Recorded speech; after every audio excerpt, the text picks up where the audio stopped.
திருவருகை காலத்தின் 3ஆம் நாள். நாம் அனைவரும் இலக்கை நோக்கி பயணிக்கக்கூடியவர்கள். ஏனோதானோ என்று வாழக்கூடியவர்கள் நாம் அல்ல. மிருகங்கள் கூட பல நேரங்களில் இலக்கை நோக்கி, அதாவது பசிக்கிறது என்றால் உணவை தேடி ஓடிச் செல்லும். மனிதன் கடவுளை தேடி செல்ல வேண்டும், கடவுள் பாதத்தில் அமர வேண்டும் என்றுதான் நினைத்து கொண்டே இருக்கிறான்.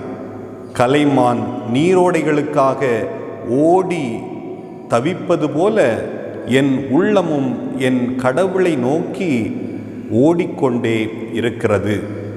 எனவேதான் நான் கடந்ததையெல்லாம் மறந்துவிட்டு புதிய வாழ்வை நோக்கி, இலக்கை நோக்கி பரிசு பெற வேண்டி ஓடிக்கொண்டிருக்கிறேன்.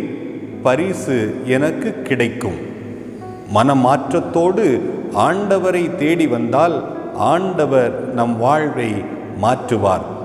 மாறினால் நிச்சயமாக வாழ்வு சிறக்கும்.